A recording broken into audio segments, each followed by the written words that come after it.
महाराष्ट्रामध्ये नांदेड आणि त्या परिसरामध्ये आहेत. त्या अनुषंगाने त्यांनी आज पहाटे आम्हाला 3-3:30 वाजता याबाबत माहिती कळवली होती. आमचे क्राईम पीए गुरमे त्याचबरोबर आमचे नायकोंचे त्या दिवशी आज रात्री अधिकारी होते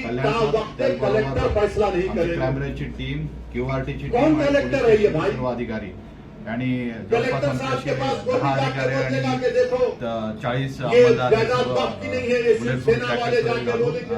समृद्धी स्पेसिफिक इन्फॉर्मेशन होती वाहनाची, परंतु त्यांच्याकडे शस्त्र शक्यता होती. कारण की सर्व गुन्हेगारांनी शस्त्राचा वापर करूनच आणि शस्त्र फायरआर्म्स वापरून गुन्हा केलेला होता आणि पंजाबचे होते. त्या अनुषंगाने आमच्या सर्व अंमलदारांनी खूप प्रभावीपणे आणि चतुरतेने सर्व वाहनं थांबवली होती आणि त्याच्यानंतर सदरील गुन्हेगारांना त्यांनी आहे. तपास चालू आहे त्यांच्याकडे. पंजाबची टीम लवकरच आणि त्यानंतर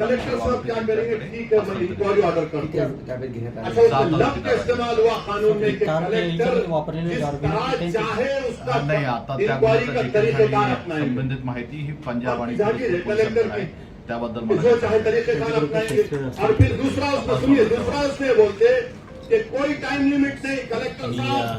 आपले सर्व गणपती आता गणपतीचं आगमन आहे सर, त्या हिशोबाने अजून एक छत्रपती संभाजीनगरच्या पोलिसांना एक मानाचा तुरा असं या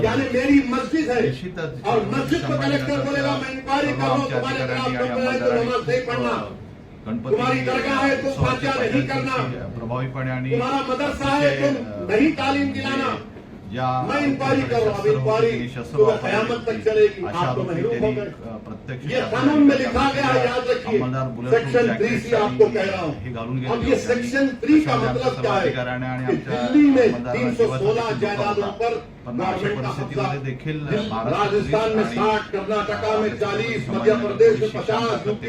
अत्यंत चांगल्या प्रकारे आणि जीवाची बाजू लावून आरोपींना पकडलेले.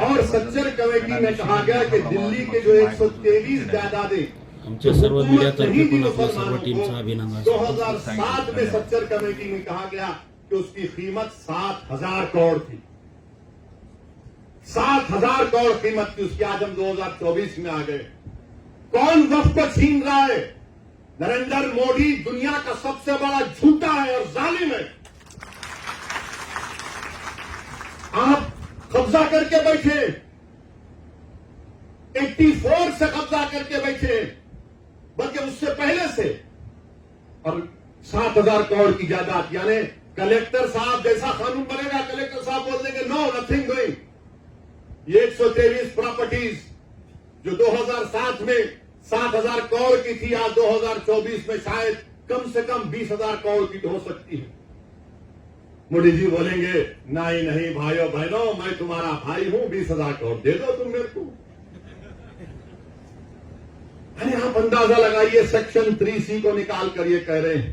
और फिर आप ये भी जानते हैं कि जब कलेक्टर बैठेगा आर्कियोलॉजिकल सर्वे ऑफ इंडिया आसार खदीमा में दिल्ली में 172 प्रॉपर्टीज पर आसार खदीमा कब्जा करके बैठा है.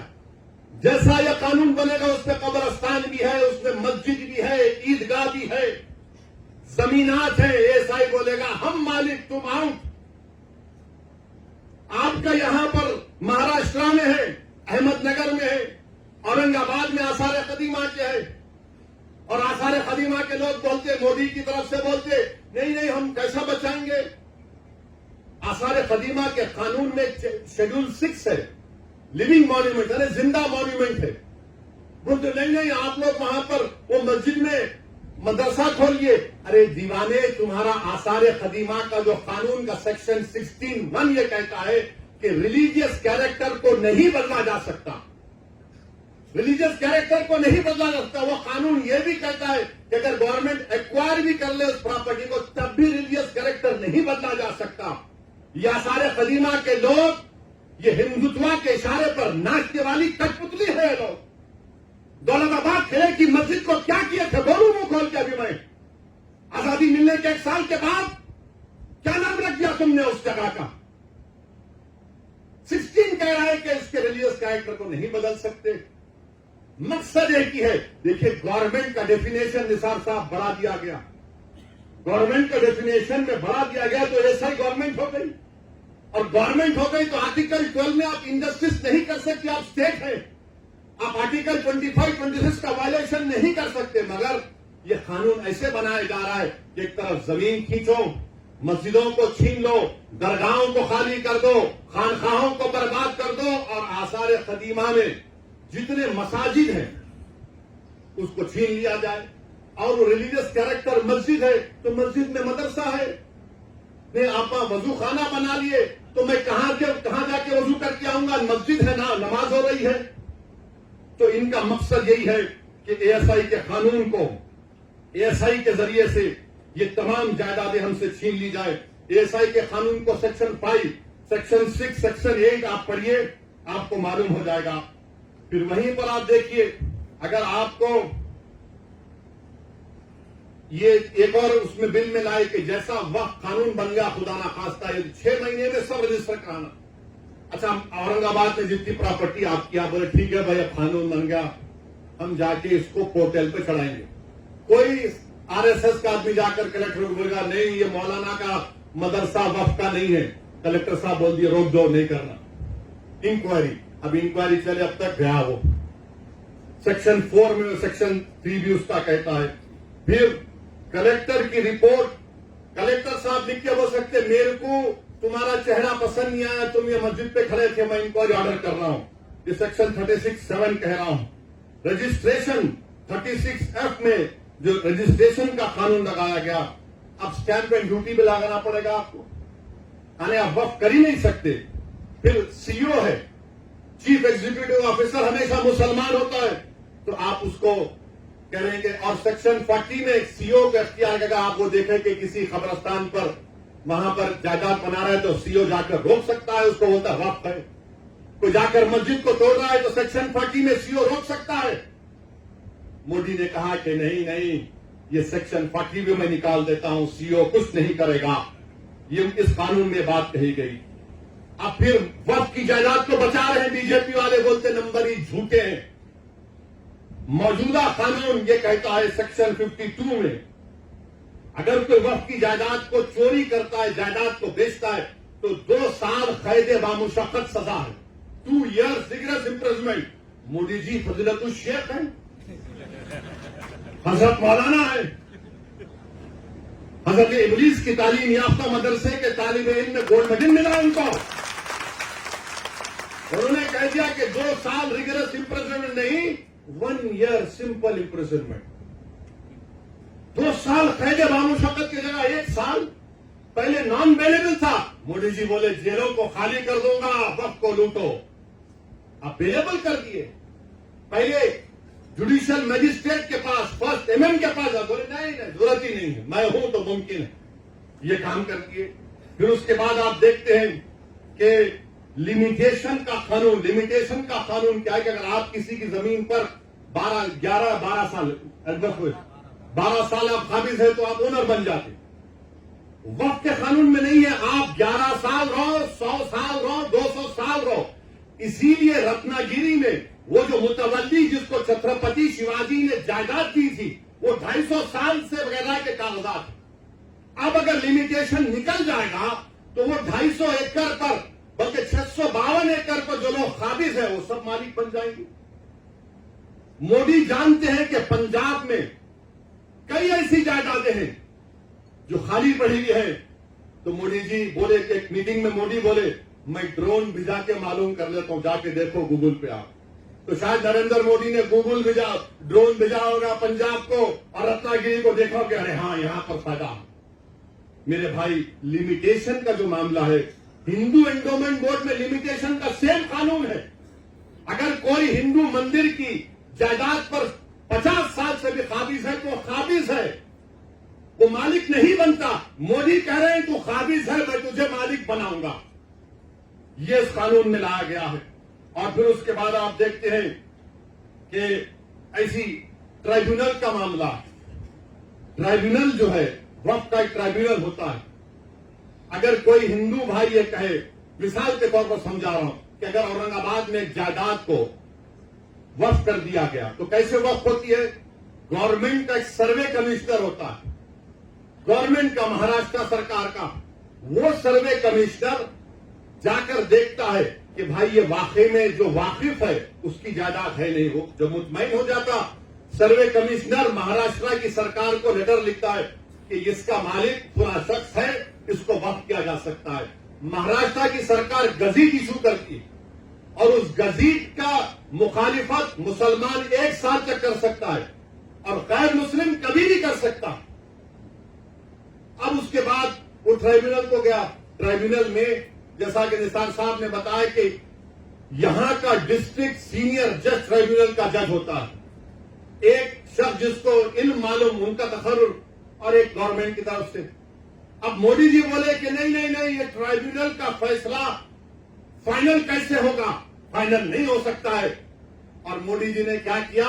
रिटायर्ड डिस्ट्रिक्ट जज और एक रिटायर्ड गवर्नमेंट एम्प्लॉय वो तय करेगा। मेरे भाई, जब आप रेलवेज का ट्राइब्यूनल है, आरसीटी, एनजीटी, एयरपोर्ट का AWT, national waters dispute tribunal NBWDT, national consumer dispute redressal commission, income tax appellate tribunal, national company law tribunal, appellate tribunal for electricity, intellectual property appellate board, CAT, competition appellate tribunal, arm forces debt recovery tribunal, securities appellate tribunal, telecom dispute settlement appellate tribunal. ये सब final है, ये सब final है, मगर हमारा tribunal क्यों नहीं फाइनल होगा? और आरएसएस वाले झूठे हैं, बीजेपी वाले झूठे हैं, शिंदे वाले झूठे हैं, कह रहे हैं कि नहीं ये फाइनल कैसे होगा? अपील नहीं होगी। अरे दीवाने, रिवीजन पिटीशन डाला जाता है। ये तमाम 15 ट्राइब्यूनल का डिसीजन फाइनल है। इसके खिलाफ हाईकोर्ट में जब जाते हैं तो रिवीजन जाता है। लाखों करोड़ों केसेस कोर्ट में पेंडिंग है, ट्राइब्यूनल से जल्द फैसला होता है। नरेंद्र मोदी जी बोले नहीं, ट्राइब्यूनल फाइनल नहीं होगा, रिवीजन नहीं, अपील माने फिर अपील सुनना हाईकोर्ट। अच्छा, उसमें हैरत अंगेज बात देखिए, अब ट्राइब्यूनल में केस चलता है। मोदी जी ने कह दिया कि अगर महाराष्ट्र की सरकार या कानून बनने के बाद ट्राइब्यूनल नहीं बनाती है तो डायरेक्ट हाईकोर्ट चले जाना। अगर ट्राइब्यूनल बनाती है, नहीं बनाती है, तो मोदी, महाराष्ट्र की सरकार बोलेगा हिंदू एंडोमेंट ट्राइब्यूनल के पास चले जाओ या किसी और ट्राइब्यूनल के पास चले जाओ। अगर दो लोग हैं, एक बढ़ गए तो उन्हें सुन ले सकते। अभी निसार साहब बता रहे थे, दोनों में झगड़ा हो गया तो क्या होगा? उसका भी कोई प्रोविजन नहीं। यानी अगर आप देखेंगे तो हर तरीके से, हर जाविये से आप देख रहे हैं कि जायदाद को मुसलमानों से छीन लिया जाए। अच्छा, जितने मुतवल्ली हैं, सेक्शन 61 में अगर कलेक्टर मुतवल्ली साहब को लगे, मुतवल्ली ये दरगाह और मस्जिद को बोल दो तुम्हारी नहीं है, लिख कर दो जल्दी।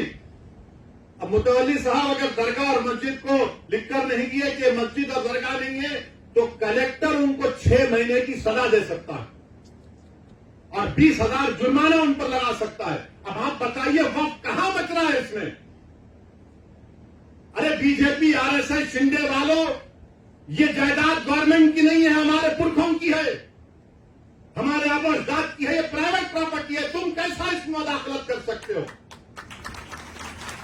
मकसद एक ही है कि मुसलमानों से वक्त को छीन लिया जाए।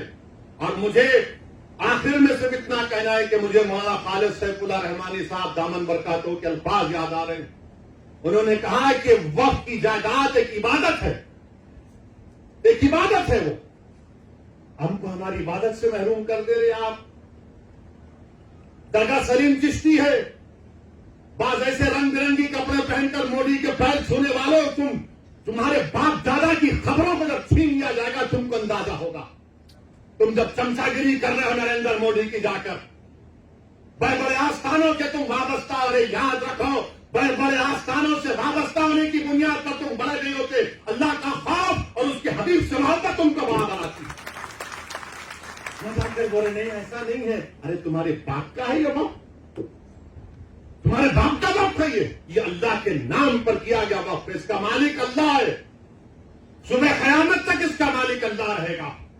मगर ये लोग जाकर चापलूसी कर रहे हैं, चमचागिरी कर रहे हैं। तो मेरे अजीज दोस्तों और बुजुर्गों, ये चीजों को देखकर मेरी आपसे दबन गुजारिश है कि आप लोग all India Muslim personal board ने जो फैसला लिया है कि आप इस कानून के खिलाफ आप लोग क्यूआर कोड के जरिए या अपने लेटर के जरिए या ईमेल के जरिए आप ज्वाइंट वर्किंग कमेटी को भिजाइए, अपना प्रोटेस्ट लॉन्च करिए। 15 सितंबर तक आखिरी तारीख है, या तो अंग्रेजी में होगा या हिंदी में होगा। मेरी आपसे गुजारिश है कि इसका आगे बढ़कर हिस्सा लीजिए।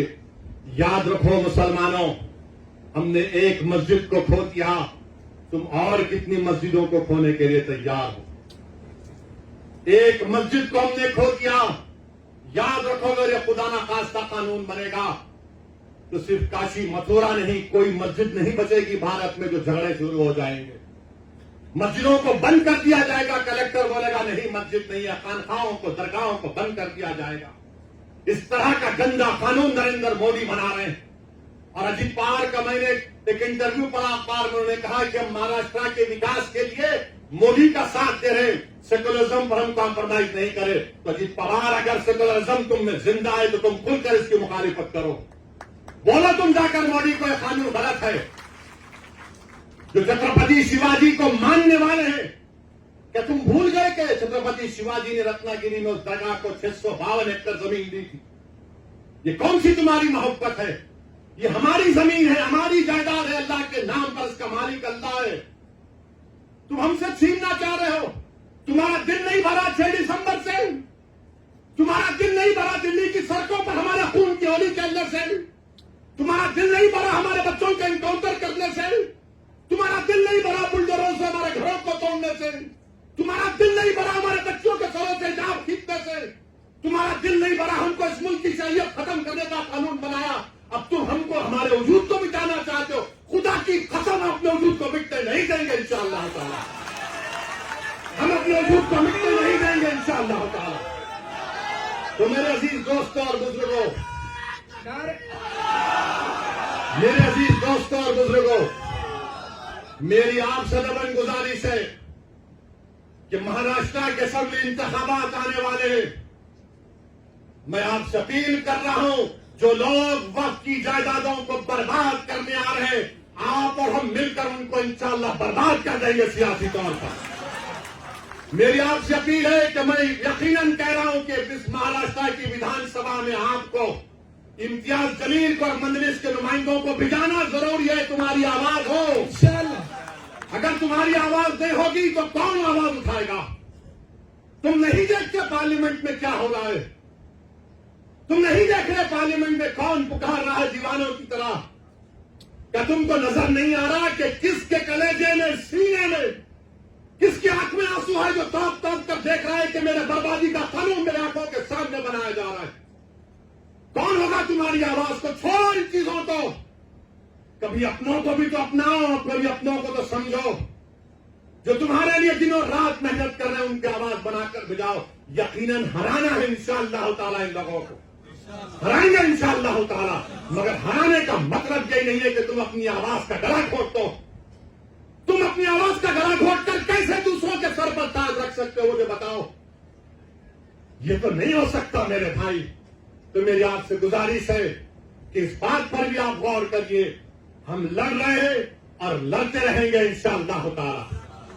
और अगर मोदी ये कानून बनाते हैं तो जैसा कि पर्सनल बोर्ड ने फैसला लिया कि अगर एहतजाज होगा मोदी जी तो आप हमारे वजूद को मिटाना चाह रहे हैं, बेहतर यह है कि मैं रोड पर आकर अपने आप को खत्म कर लूं, मगर अपने घर में बैठकर अपनी जायदादों को छीनना नहीं देख सकता जो अल्लाह उसका मालिक है। मैं घर में बैठकर नहीं दे सकता कि जिसका मालिक अल्लाह है उसको जायदाद को छीन लिया जाए। ये हुकूमत की जिम्मेदारी होगी। आपको अगर कानून बनाना है तो रोजगार दो, कानून बनाना है तो महिलाओं को बचाओ। अरे कैसा हमारा मुल्क हो चुका है कि उज्जैन में बीच सड़क पर, फुटपाथ पर एक जालिम शैतान एक खातून की अस्मत रेजी कर रहा। ये कैसा हमारा देश हो गया है? ये गांधी का मुल्क, ये आजाद का मुल्क, अम्बेडकर का मुल्क, कि वो उसका वीडियो निकाल रहा है अस्मत रेजी का। ये कैसा हमारा वतन हो गया है जब हमने अंग्रेजों से खंदा मिलाकर जलियांवाला बाग में अपनी जानों को दे दिया, हमने काला पानी की सजाएं हमारे हिंदू भाइयों के साथ काटी। आज एक अशरफ मुनियार को ट्रेन के डब्बे में पीटा जाता है तो कोई उफ नहीं बोलने तैयार, बचाना तो छोड़ो, कोई उफ बोलने के लिए तैयार नहीं है। याद रखो, जब आप अपनी लड़ाई नहीं लड़ेंगे, कोई तुम्हारी लड़ाई नहीं लड़ेगा। तुम्हारी लड़ाई तुमको लड़ना पड़ेगा। तुम 70 साल से सोच कर धोखा खा चुके हो कि कोई और हमारी लड़ाई लड़ेगा। नहीं मेरे भाई, तारीख में अगर नाम लिखा जाना है तो ये वक्त है अपनी लड़ाई लड़ने का। यही वक्त है अपने वोट से अपने नुमाइंदों को औरंगाबाद से भिजाने का। तो मेरी आप तमाम से गुजारिश है कि आप पर्सनल लॉ बोर्ड ने जो आपके सामने बात कही है, आप ज्वाइंट वर्किंग कमेटी को अपने इतराजात, अपना प्रोटेस्ट ईमेल और पोस्ट के जरिए भिजाइए।